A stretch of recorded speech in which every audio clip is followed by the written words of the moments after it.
Good morning everyone.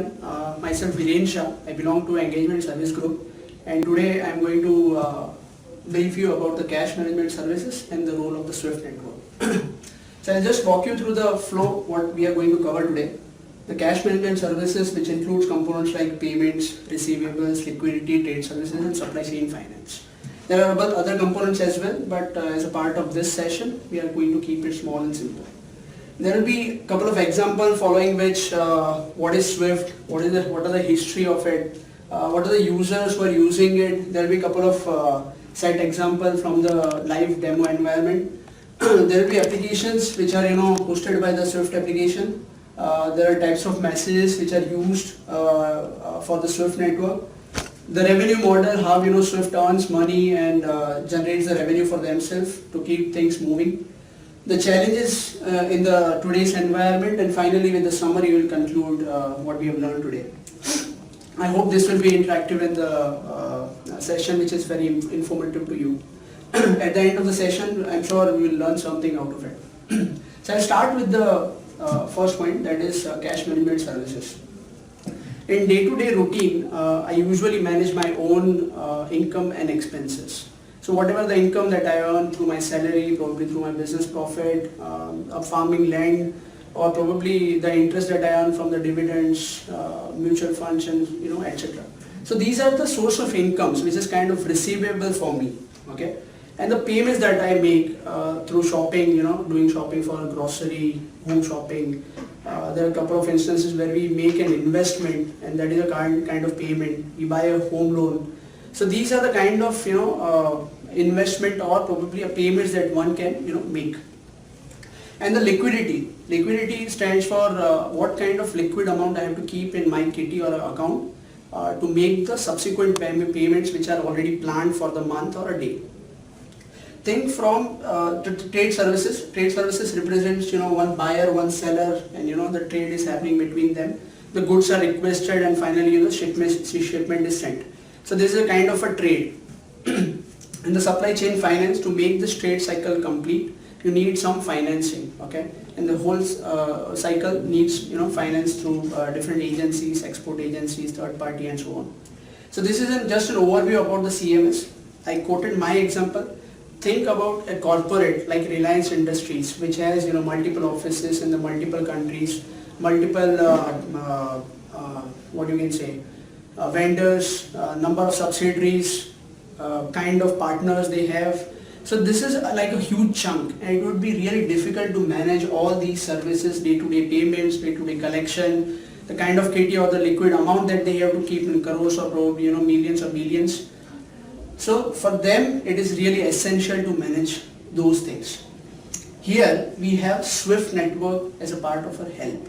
And for all the financial institutions, SWIFT gives different applications, different solutions, different messaging capabilities to help and manage these kind of solutions. I'll start with a small example, how the SWIFT come into picture and how the interaction between the various banks takes place.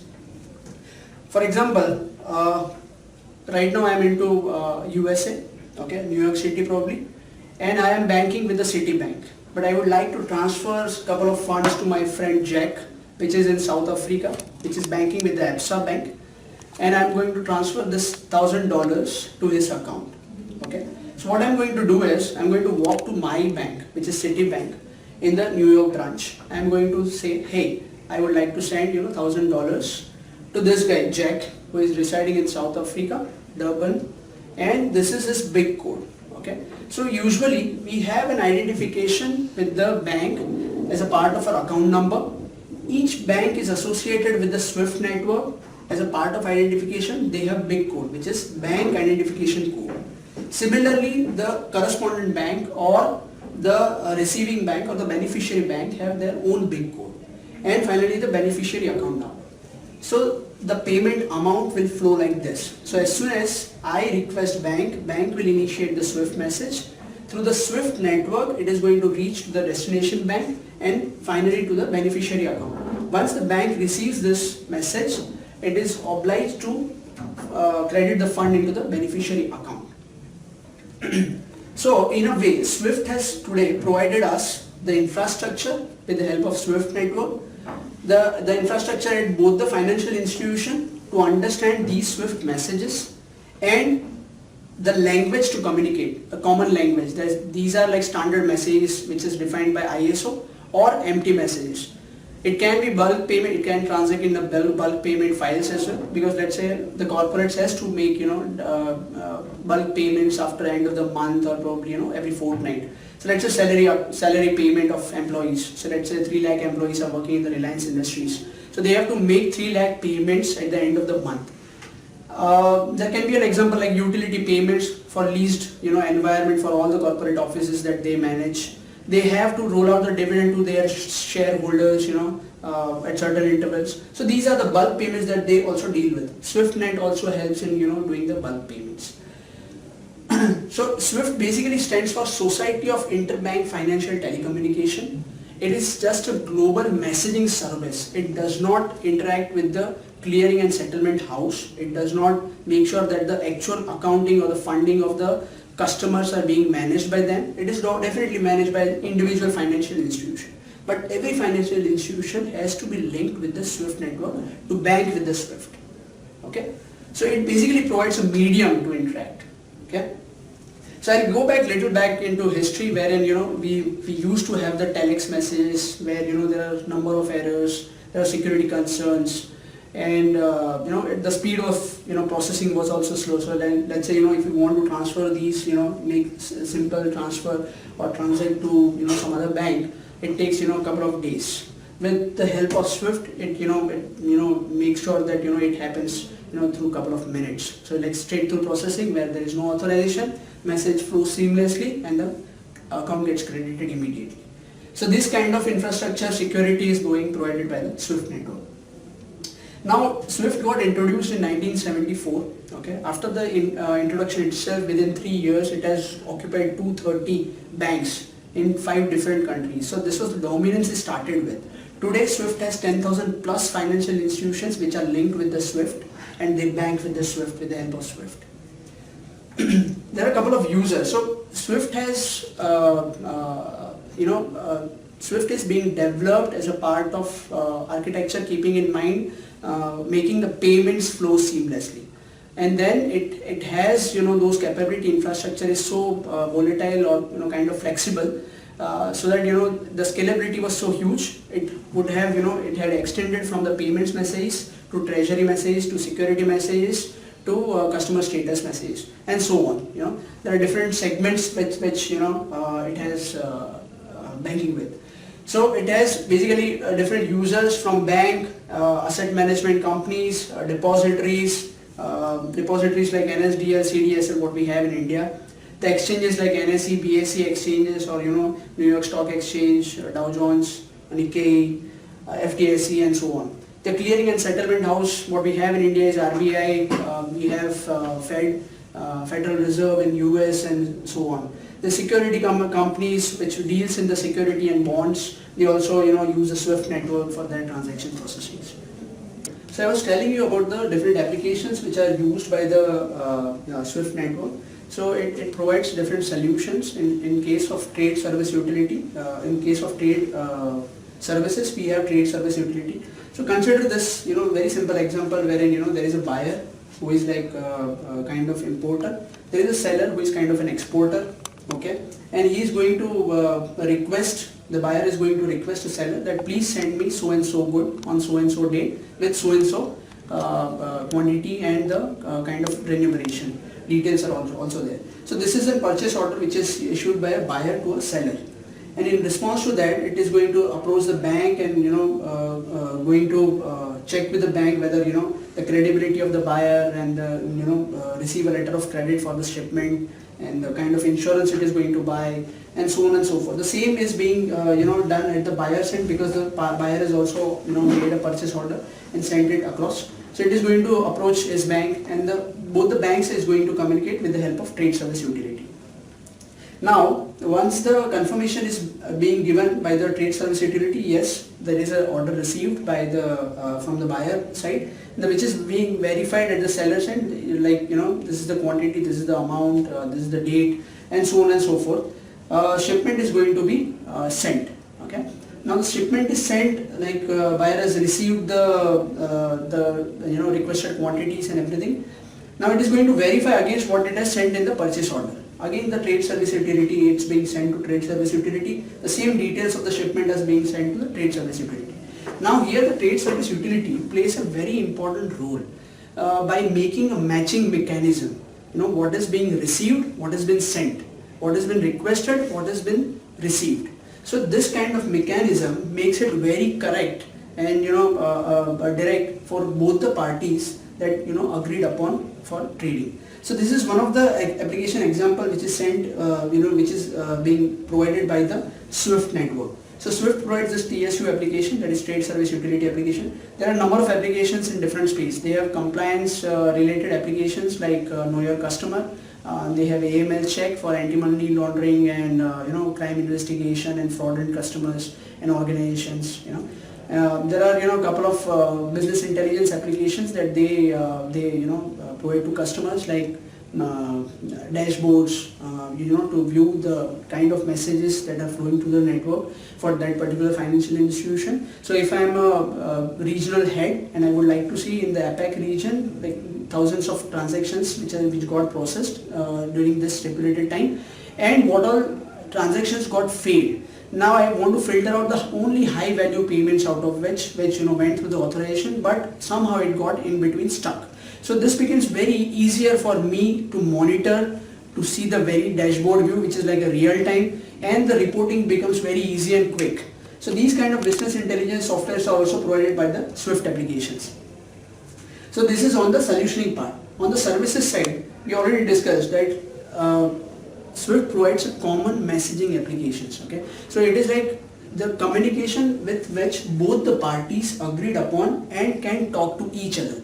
So let's say I'm talking in English and probably you are able to receive the communication what I'm talking, because you understand the same language. Here both the parties understand the same language. The SWIFT defines a codes of message which is called message types, empty messages. So it has series of different messages categorized into different parts, let's say MT1XX to MT9XX. It can be treasury messages, it could be bank or financial exchange messages, it could be customer request transfer messages, it could be customer status messages, and so on and so forth. Now this is all about the types of, it is all about how the application and the services provided by the SWIFT network. Now there are different types of messages as we talk. It is still categorized into different categories, let's say financial messages. So all the empty messages that we already discussed just now fall into FIN category. Okay, so it has different modes of communication. So both the parties understand the FIN messages. So it can go in the real time, which is like quick sent and directly received by the other party. Now the only challenge is if this financial institution do not have that application which understand this message or can receive this message at that point of time.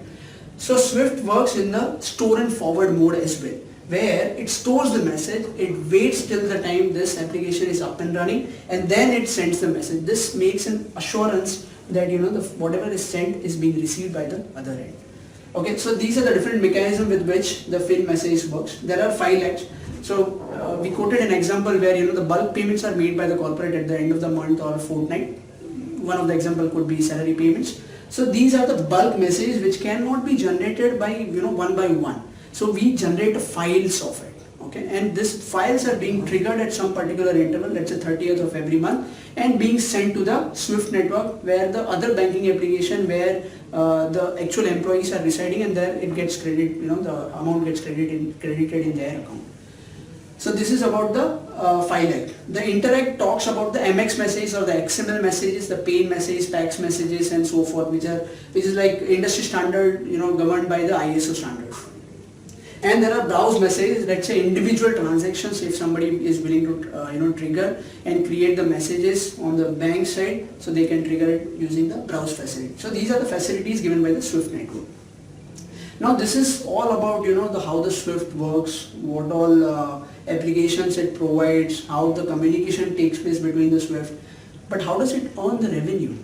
Okay, so basically this is a society of interbank financial telecommunication where it has different membership with the financial institution. So when you try to get the membership in the SWIFT network, you have to pay an initial amount. Okay, once you are a member, depending on your volume, number of data, kind of transactions, or type of payment, you will be categorized into one of the category. Let's say gold, silver, and probably platinum. So let's say you have a huge amount of data wherein you are the topmost customer, you will be categorized into that category, and accordingly you will be charged for the annual maintenance of the SWIFT network. And finally, the solutions which is offered like TSUs, the KYC application, the AML that we talked about, the dashboard, the business intelligence applications. So these are applications also which are being charged to govern the revenue of the SWIFT application. Now, what are the challenges right now in the SWIFT market? So once the setup is established, we have 10,000 plus customers, the communication is going seamless, everything is going hunky-dory. But what are the challenges? So now understand the situation where you want to transfer a fund for 3 lakh customers, okay, and you need to create a file, okay. So this file has to be done somehow automatically, which helps in creation of the messages, transmission of the message, and processing of the message seamlessly. Here the automation is needed. There are a couple of applications which is launched by Swift for doing this kind of automation. However, it is still the costing becomes deciding factors for making this financial institution to go ahead with these kind of challenges. There are other global financial messaging systems available in the market now.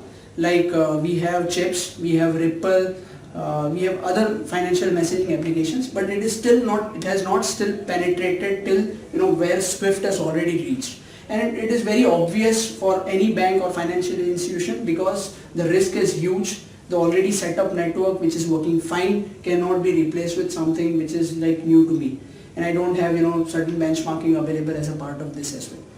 So far what we have seen is still the dominance of the SWIFT network for next couple of years. Now I would try to summarize what we have learned so far. So we have started the flow with the cash management services, the different functions of the cash management services like payments, receivables, liquidity, channel services, trade, service utility, and so on and so forth.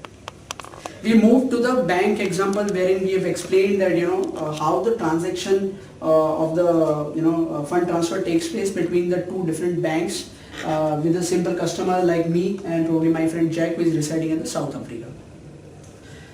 We have explained what is SWIFT network, where the SWIFT come into picture. History of it, how it has penetrated into market, what are the different users, who are the users of the SWIFT network, why they use it. We moved on to the different applications, the solutions and services provided by the SWIFT network. The types of messages it is using like financial messages, different files for processing their payments, the MX or the XML messages, and so on and so forth. The revenue model, how SWIFT earns revenue and keeps innovating new things. The challenges it is going to face and right now facing, how it is trying to overcome it, and that's it guys. I believe I have covered everything what I have to cover for today, and I'm sure it has been an informative session. Thank you so much. Thank you.